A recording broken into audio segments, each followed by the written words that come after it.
저는 오늘 여러분들과 함께 이 레위기 23장 33절에서 44절 말씀을 가지고 말씀을 나눌 텐데요. 혹시 제목이 뭔지 아실까요?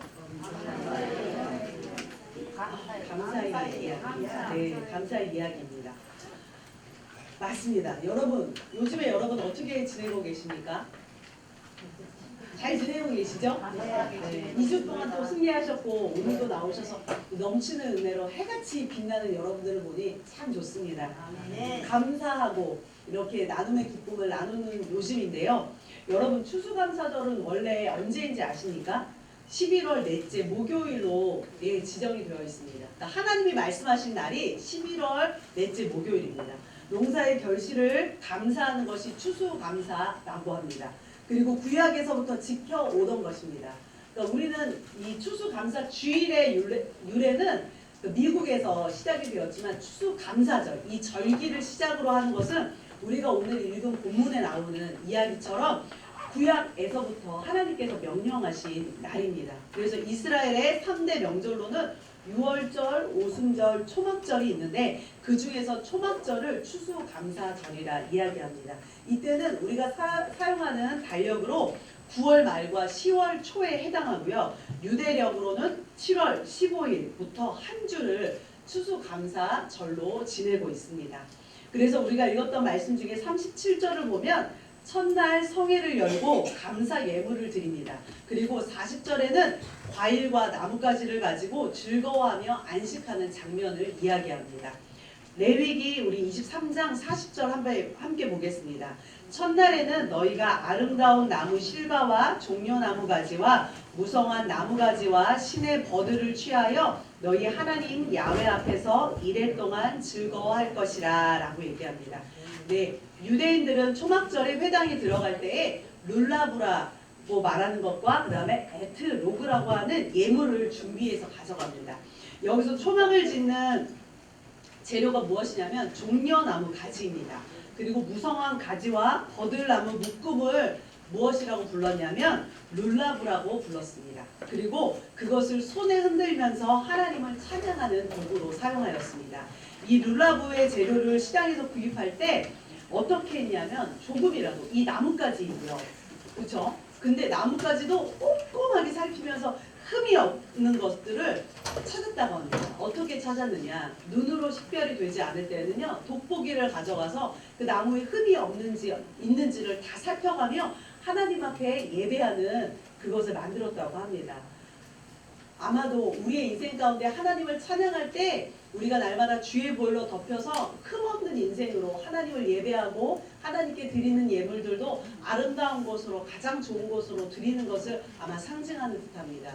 여러분들 혹시 기억하십니까? 제가 어린 시절에는요 1,000원짜리 한 장 내는 게 참 어려웠던 시절입니다. 100원짜리 동전, 500원짜리가 나왔을 때 500원짜리 동전. 심지어는 저도 기억합니다. 저희 엄마가 새 돈이 없으니까 이 절기 때만 되면은 빳빳하게 만들어 주시려고 500원짜리, 1,000원짜리를 다림질을 해서 잘 이 성경책에 끼워 놓으셨다가 절기 때는 동전을 드릴 수 없으니 가져가라고 하시면서 봉투에 예쁘게 담아 주셨던 그것이 기억납니다. 아마도 우리의 인생 가운데 주셨던 그 감사와 그 은혜 가운데 우리의 인생들도요 하나님 앞에 구겨져서 나오는 인생이 아니라 주의 보혈로 깨끗하게 다림질이 되어서 가장 좋은 것으로 하나님을 영화롭게 하는 우리의 인생이 되어지길 예수님의 이름으로 축복합니다. 이렇게 나무가지를 준비하고요. 또 어떤 것을 준비했냐면 아름다운 실과를 준비합니다. 그런데 그 에트로그라는 것은요 겉모양은 레몬과 같이 비슷하게 생겼다고 합니다. 근데 이 예물을 가지고 아름다운 실과, 그러니까 한 해 동안 주님이 축복하여 주셔서 햇빛도 주시고 비도 주시고 바람도 주시고 그 모든 것을 주셔서 아름다운 실과를 맺으신 것을 가지고 주님 앞에 드리는 삶이 되었다고 합니다. 그리고 이 예물을 가지고 회당에 들어가서 이 사람들은, 이스라엘 백성들은 시편 113편에서부터 118편이 찬양의 노래이고 감사의 노래입니다. 113편부터 118편까지 계속 찬양하며 감사하며 하나님을 영화롭게 하였다고 기록되어 있습니다. 오늘은 여러분들과 함께 우리가 추수감사절의 의미와 감사하는 방법을 지금 나누고 있는데요. 첫 번째로 여러분, 감사하는 방법이 무엇이냐면 여러분들의 과거의 은혜의 이야기를 기억하고 주님 앞에 기념하는 여러분들 되시기를 예수님 이름으로 축복합니다. 우리가 이전 것은 생각지 말고 앞의 것을 바라보며 나아가는 것은 죄된 것은 기억하지 말고 은혜를 바라보며 나가자고 하는데 우리가 기억해야 할 것이 있습니다. 무엇이냐면 나를 구원하시고 나와 함께 하셨던 하나님의 은혜를 지금을 있게 하신 그 은혜와 그 감사를 우리는 잊어서는 안 됩니다. 그래서 여러분들 우리가 입술로 고백하잖아요. 모든 것이 은혜라고. 그 모든 것이 내게 생명 주신 것도 은혜요. 내게 구원의 은혜를 베푸신 것도 은혜요. 내가 지금 부족할지라도 나를 기억하시고 예배 가운데 나오게 하신 것도 은혜요. 이 모든 것이 은혜임을 여러분들이 기억하시며 그 과거의 은혜를 기억하고 기념하게 되시기를 바랍니다. 레위기 23장 42절에 보면 너희는 이래 동안 초막에 거주하되 이스라엘에서 난 자는 다 초막에 거주할지니라고 얘기합니다. 여기서 말하는 초막은요, 오두막. 그러니까 무엇이냐면 다 나가서 들판에서 텐트를 치고 야영을 하라는 것입니다. 이유가 무엇이냐면 하나님이 이스라엘 백성들을 어디에서 인도해 내셨죠? 출애굽하고 난 다음에 그렇죠. 광야의 길에서 인도하신 그때를 재현해보고 그 은혜를 기억하라는 이야기입니다. 여러분 사람마다 살아온 이야기가 있습니다. 그렇죠. 저는 박수경이라는 사람인데 박수경이라는 사람의 이야기가 있겠죠. 몇 년도 몇 월 어디에서 태어나서 어느 학교를 다녔고 어떤 친구들과 어울렸고 그 친구들 사이에서 재미난 일, 슬픈 일이 있었을 테고 학창 시절에는 상을 받을 때도 있었고 못할 때는 또 엄마 아빠에게 꾸지람을 받을 때도 있었고 나름의 이야기를 가지고 제가 지금의 이 박수경이라는 사람이 존재하는 것처럼 여기 사회사업 미용성교회 회원 여러분들 삶에도 어떤 이름으로 불리어지고 또 어떤 직분으로 또 이야기를 만들어가고 있을 것입니다. 우리의 삶 가운데는 하나님이 베풀어 주신 이 이야기가 있다는 것입니다. 우리가 TV를 보면서 막 조선 왕조의 실록들을 보면 그 사람들만 이야기가 있는 것이 아니라 각각 개인의 하나님이 지으실 때 여러분들을 통해 이야기들을 펼쳐 놓으시는 것들이 있습니다. 그것들을 기억하는 우리가 되어야 될 줄 믿습니다. 우리의 이야기는요, 멋진 이야기들이 있습니다. 근데 많은 사람들이 나의 이야기보다 더 멋진 사람들의 이야기를 동경하기도 합니다. 그렇죠? 아닌가요? 어떤 사람은 왕의 이야기를 동경하기도 하고 어떤 사람은 멋진 연예인의 그 부유한 삶을 동경하며 아, 저 사람처럼 살았다면 나도 저 인생이 되지 않았을까라고 동경하게 됩니다. 그렇지만 아닙니다, 여러분. 여러분들은 고유한 하나님의 귀한 창조물이고 여러분은 한 사람 한 사람의 이야기를 통하여 하나님은 영광 받으시고 그 감사 이야기를 듣기를 원하십니다. 그 이야기를 기억하시며 여러분들 안에 감사가 충만하게 임하시기를 바랍니다. 하나님께 감사하는 것은 하나님의 베푸신 은혜, 구원의 이야기를 체험하는 것을 기억하는 것입니다. 레위기 23장 43절에 보면 이는 내가 이스라엘 자손을 애굽 땅에서 인도하여 내던 때에 초막에 거주하게 한 줄을 너희 대대로 알게 하려 함이라. 나는 너희의 하나님 야훼니라고 얘기합니다. 광야 생활의 그 40년은요 하나님의 도움 없이는 살 수 없는 시기였습니다. 물이 없을 때는 바위에서 물을 내게 해주셨고요. 양식과 고기가 없을 때는 만나와 메추라기로 그들의 생명을 유지시켜 주셨습니다. 그처럼 하나님께서는 그들의 조상들을 어떻게 보호해 주셨는가를 회상하면서 구원해 주신 하나님께 감사와 찬양을 올려드렸습니다. 지금도 정통 유대인들은요 세계 어느 곳에 있든지 이 절기에 초막을 짓고 초막에서 7일 동안 지낸다고 합니다. 그럼 어디에 지을까요? 요즘에 이 유대인들이 세계 각곳에 흩어져 있잖아요. 근데 요즘에는 우리나라뿐만 아니라 뉴욕 같은 데는 주택이 없잖아요. 아파트예요. 그럼 어디에 지을까요, 여러분? 거실이나 베란다에 텐트를 친다고 합니다. 그래서 그곳에서 자녀들에게 그 구약의 성경을 펼치면서 우리 조상들에게 아브라함의 하나님, 이삭의 하나님, 야곱의 하나님, 그리고 모세를 통하여 하나님이 구원하셨던 그 모든 이야기들을 함께 나누는 시간을 갖는다고 합니다. 우리의 인생이 이것입니다. 우리의 인생 가운데 하나님의 구원의 이야기를 빼놓으면 아무것도 아닙니다. 감사할 것이 없습니다. 여러분 오늘 집에 돌아가셔서 우리 사랑하는 가족들과 함께 여러분에게 베풀어 주셨던 그 은혜와 감사 이야기로 풍성한 날이 되시기를 예수님의 이름으로 축복합니다. 여러분은 어떤 은혜 이야기를 간직하고 계십니까? 그리고 또 그것을 어떻게 재현해 내셔서 많은 분들에게 그 예수의 사랑을 알리시려고 합니까? 여러분 혹시 여러분은 성찬을 대할 때 무슨 생각을 하십니까? 성찬을 대할 때 그냥 형식적으로 의식적으로 하시는 성찬이 아니라 하나님의 은혜에 기뻐하시는 여러분들이 되셨으면 좋겠습니다. 성찬의 이야기가 나왔으니 말인데요. 제가 언제 한 번은 성찬에 관한 그 이야기를 듣고 굉장히 크게 울면서 통곡하며 성찬을 대한 적이 있습니다. 그것이 무엇이었냐면 성막 이야기를 통하여서 많은 제사들의 이야기들을 제가 듣고 이제 강의를 들은 적이 있었습니다. 그때 그 강의하셨던 목사님이 이런 얘기를 하셨습니다. 여러분 왜 피는 먹지 않는지 아십니까? 왜 피는 그 땅에 뿌리는지 아십니까? 그래서 다들 이제 모릅니다 막 이러고 있는데 하시는 이야기가 죽임을 당할 때 그 동물이 죽잖아요. 우리를 대신해서 죽을 때 그 칼이 들어오고 그 죽음의 공포 가운데 질리면서 그 피 속에 굉장히 악한 독한 성분이 들어가서 피가 독이 된다고 합니다. 그래서 그걸 먹을 수가 없다고 하네요. 그래서 그 모든 그 하나님이 말씀하신 대로 전부 다 뜨고 난 다음에 나오는 모든 피는 바닥에 버리게 되어 있다고 합니다. 근데 여러분 예수 그리스도가 그 매번 실시하던 그 모든 제사를 끊으시고 단 한 번의 희생으로 우리에게 제물이 되어 주셨잖아요. 그렇죠? 그리고 예수님이 잡히시던 그 밤에 제자들을 불러 모아 놓으시고 떡과 포도주를 떼시면서 이것으로 나를 기념하라 하시면서 잔을 주시고 떡을 먹게 하셨습니다. 그리고 물과 피를 우리에게 주신 거잖아요.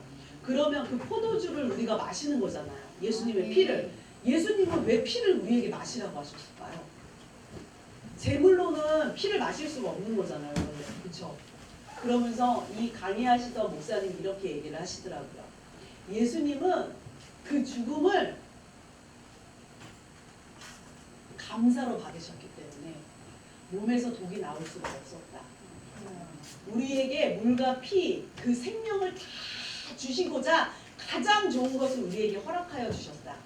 그래서 그 피는 우리에게 생명이고 우리에게 생명수다 라고 얘기를 하시면서 그날 저희가 성찬을 떼는데 그 살을, 그 피를 내가 정말 받아도 되나, 정말로 그 은혜와 그 사랑이 너무나도 절절하고 너무나도 감사하더라고요. 그래서 눈물을 흘리지 않을 수가 없었고 그 떡을, 그 피를 받을 때 그 하나님의 피와 그 살이 정말로 내 안에 있어. 내가 주님으로 인하여 구원받은 인생이구나. 다시 한번 생각하는 복된 시간이 되었습니다. 그 이야기가 있었기 때문에 제가 이 자리에 있는 듯합니다. 여러분의 삶 가운데 어느 것 하나 놓치지 않는 감사의 이야기로 채워지시는 여러분들의 삶이 되어주시기를 바랍니다. 두 번째로는요, 우리는 여러분 감사의 이유를 드리며 감사해야 합니다. 이게 무엇이냐면은 우리가 누구한테 감사할 때 그냥 입술로만 감사합니다가 아니라 예를 들어서 제가 여러분들한테 감사합니다 라고 할 때 여러분들이 왜 감사하지? 의문을 가질 때가 있단 말이에요. 그렇죠? 그러면 그 사람한테 왜 감사한지에 대해서 정확하게 알려줘야죠. 여러분 부족한 저를 이 사회사업 미용 선교회 이 강단에 세워주시니 여러분 우리 회장님과 여러 임회원 여러분 저는 감사합니다라고 여러분한테 감사를 드립니다. 여러분들도 누군가에게 감사를 할 때 감사 이유를 분명히 내시면서 감사하시면 그 감사가 깊어지게 됩니다. 여러분 하나님께 감사를 드릴 때 조목조목 한 번씩 써보시기 바랍니다. 우리 이영우 목사님이 참 잘하신 것 중에 하나가 감사 365라는 다이어리가 있습니다. 감사 이야기를 읽고 나에게는 그날그날에 어떤 이야기를 베풀어 주셨는지 하루를 메모하는 감사의 날입니다. 뭐 시작할 때도 좋습니다. 그 감사의 이야기로 하나님을 영화롭게 할 때 하나님은 그 감사를 더 넘치게 받으실 것입니다. 그래서 여러분 하나하나 조목조목 여러분들의 감사의 이유를 들어가시면서 감사하시기를 부탁을 드립니다. 레위기 23장 38절에 보면 이는 야외의 안식일 외에 너희의 헌물 외에 너희의 모든 서원 제물 외에 또 너희의 모든 자원 제물 외에 너희가 하나님께 드리는 것이니라 라고 얘기합니다. 그러니까 이것이 무엇이냐면 감사 이유를 정확하게 짚어서 원래 드리는 것 외에 감사의 마음을 따로 담아서 준비하라는 것입니다. 어디를 갈 때 여러분들 빈손으로 가십니까? 이 어디로 갈 때는 무엇이냐면 오늘처럼 감사의 추수감사절 예배 때는 우리가 따로 하나님께 드리는 주일 헌금 외에 따로 준비를 해서 드리잖아요. 이런 것처럼 중요한 만남이나 오랜 만남을 할 때는 어떻게 해요? 그분이 좋아했던 맛있는 과자를 사가던가 맛있는 차를 가져가던가 대접할 것을 가지고 우리가 준비하며 인사를 드리러 가는 것처럼 하나님께 예배로 나올 때는 하나님께 구분하여 더 좋은 것으로 더 넘치는 축복을 하나님 앞에 받은 것을 하나님 앞에 기록하고 하나님께 드리라는 이야기입니다. 신명기 16장 16절 17절에도 이렇게 얘기합니다. 너희 가운데 모든 남자는 1년에 3번 곧 무교절과 칠칠절과 초막절에 내 하나님 야훼께서 택하신 곳에서 야훼를 배웁되 빈손으로 야훼를 배웁지 말고 각 사람이 내 하나님 야훼께서 주신 복을 따라 그 힘대로 드릴지니라고 얘기합니다. 여러분 하나님께서 우리가 갖고 있는 가장 좋은 것으로 하나님을 기쁘시게 하는 자가 되시길 원합니다.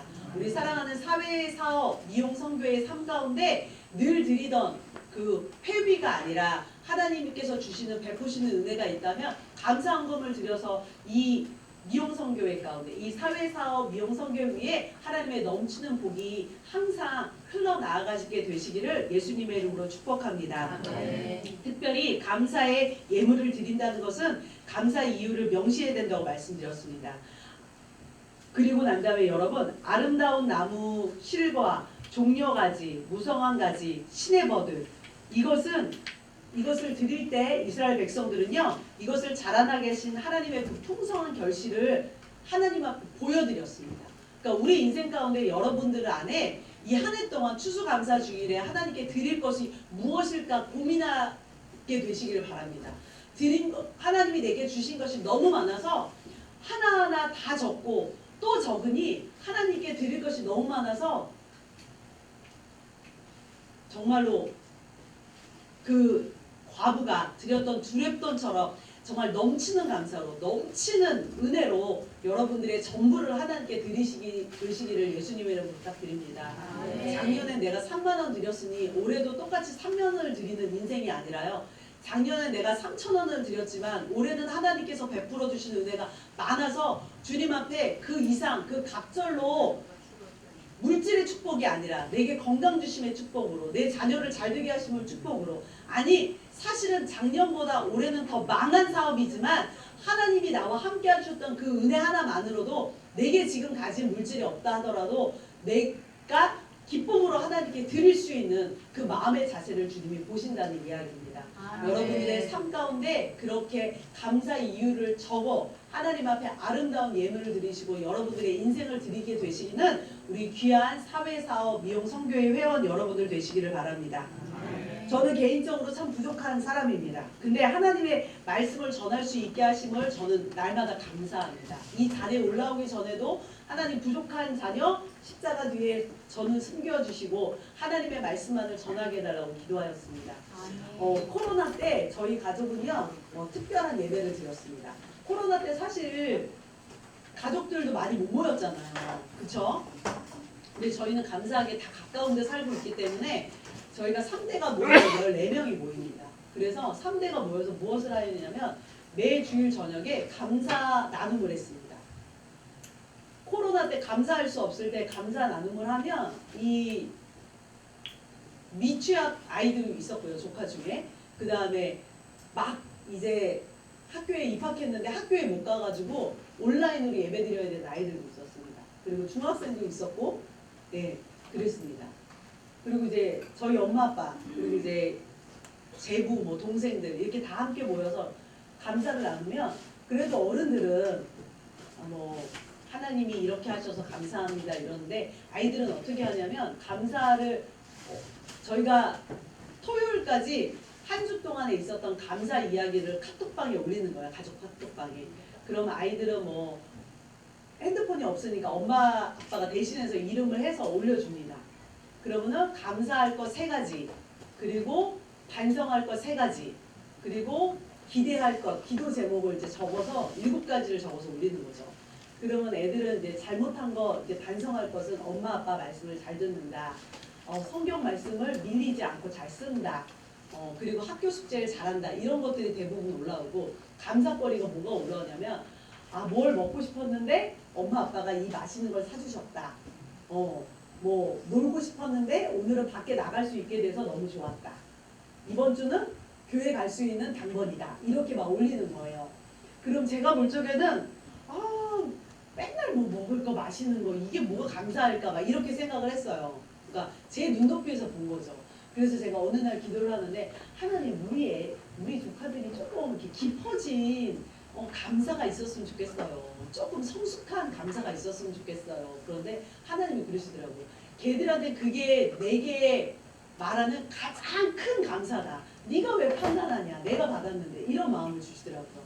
그러니까 각자의 그 감사는 하나님과 나만이 아는 감사인 것 같습니다. 여러분들의 삶 가운데 그 감사의 그 조목조목 올려드리는 감사를 통하여 하나님께 영광 올려드리시고 그 감사가 더 넘쳐서 1가지가 아니라 2가지가 되고 3가지가 되고 100가지가 넘는 감사가 여러분들의 인생 가운데 넘치시기를 축복합니다.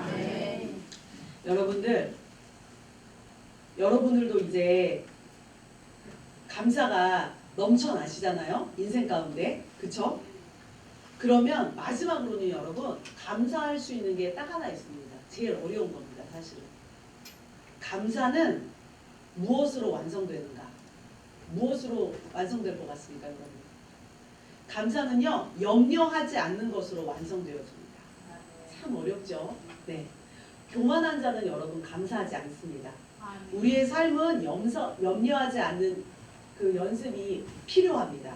결코 쉽지 않습니다. 근데 레위기 23장 35절에 이런 말이 나옵니다. 안식이라는 표현이 납니다. 아무 노동도 하지 말라라고 얘기합니다. 이 말은요 뭐라고 얘기하는 거냐면 곧 생업에서 손을 떼라는 이야기입니다. 이 7일 동안에는 아무것도 하지 말라는 거예요. 막막하지 않습니까, 여러분? 특히 하루하루 벌어가면서 사시는 분들, 장사하시는 분들, 일용직 근로자들 어렵습니다. 그리고 회사의 사장님들도 어렵습니다. 그렇죠? 멈춰야 하니까. 그리고 직장 다니는 사람들도 마찬가지입니다. 멈춰야 합니다. 근데 여기서 이 말은요. 하나님께서 뭐라고 하냐면 너희가 노동하는 것으로 너희 스스로 먹고 살고 있지 않다는 것을 하나님이 보여주시는 것입니다. 생업에서 손을 떼라는 것은 내가 너희들을 먹이고 입히고 있음을 너희들이 기억하고 살라는 것이죠. 너희들이 힘쓰고 애쓰고 살아서 너희들이 잘 사는 것이 아니라 그 모든 상황 가운데 내가 함께함으로 너희 수고한 것으로 거두게 하는 게 나의 일이다 라고 하나님이 말씀하시는 것입니다. 여러분 미련한 게 딴 게 아니에요. 죽어라 열심히 일하는데 결과가 보잘것없다면 그건 헛수고하는 것이죠. 근데 하나님께서 붙들어 주시는 인생, 하나님이 함께 하시는 인생은요 그런 인생이 아닙니다. 잠언 21장 31절에 보면은 이런 말씀이 있습니다. 싸울 날을 위하여 마병을 예비하거니와 이김은 야훼께 있느니라고. 맞습니다. 우리가 싸울 날을 위해서 마병을 준비하고 그 다음에 싸울 무기를 준비하지만 이것을 이기게 하시는 분은 하나님이시라는 사실입니다. 여러분들이 인생 가운데 여러분들이 무언가를 위하여서 건강을 준비하고 그 다음에 저축을 하여 물질을 준비하고 사업을 위하여 좋은 사람들을 만나는 그 모든 것들은 해야 합니다. 하지만 그 모든 것을 성취하시고 이루어가시고 여러분들에게 꿈을 주셔서 결과를 창출해내시는 분은 아버지 하나님이라는 사실을 기억하시는 여러분들 되시기 바랍니다. 마태복음 6장 25절에 예수님이 이와 같이 우리에게 말씀하십니다. 그러므로 내가 너희에게 이르노니 목숨을 위하여 무엇을 먹을까 무엇을 마실까 몸을 위하여 무엇을 입을까 염려하지 말라. 목숨이 음식보다 중하지 아니하며 몸이 의복보다 중하지 아니하냐. 공중의 새를 보라. 심지도 않고 거두지도 않고 창고에 모아 들이지도 아니하되 너희 하늘 아버지께서 기르시나니 너희는 이것들보다 귀하지 아니하냐라고 말씀합니다. 아멘. 염려하지 말라는 말은 열심히 일하지 말라는 말이 아닙니다. 미래에 대한 대책을 세우지 말라는 말이 아닙니다. 다만 하나님을 믿으라는 이야기입니다. 하나님이 이날은 일을 안 해도 된다고 하면 그래도 지장이 없음을 믿어보라는 이야기입니다. 지금까지 그랬듯이 내 삶은 하나님이 돌보심을 믿고 염려를 떨쳐내므로 진정한 감사의 삶을 살게 되시는 여러분들 되시기를 예수님의 이름으로 축원합니다. 하루하루 여러분의 삶에 행하셨던 감사의 이야기를 꺼내보시고 나누시기 바랍니다. 이야기의 보따리만큼 감사를 닮아 주님께 예배하는 삶을 사시기를 바랍니다. 여러분 말씀을 마무리하겠습니다. 여러분 안에 구원과 은혜, 축복의 감사의 이야기가 넘쳐나서 그것을 기억하시며 감사를 구체적으로 고백하시기 바랍니다. 또한 하나님께서 지금까지 인도하여 주셨듯 우리를 부르실 그날까지 우리에게 감사가 넘치도록 인도하심을 전적으로 믿으시고 그 하나님을 예배하시는 여러분들 되시기를 부탁합니다. 그리고 여러분 염려하실 시간에 감사하시기 바랍니다. 그리고 염려하실 시간에 기도하시기 바랍니다. 지나온 모든 세월들을 되돌아보시며 그리고 또한 우리에게 베풀어 주실 그 은혜들을 기대하시며 감사의 기도를 드리시고 믿음으로 하나님을 기쁘시게 하는 우리 귀한 사회사업 미용선교의 모든 임회원 여러분들 되시기를 예수님의 이름으로 축복합니다. 기도하겠습니다.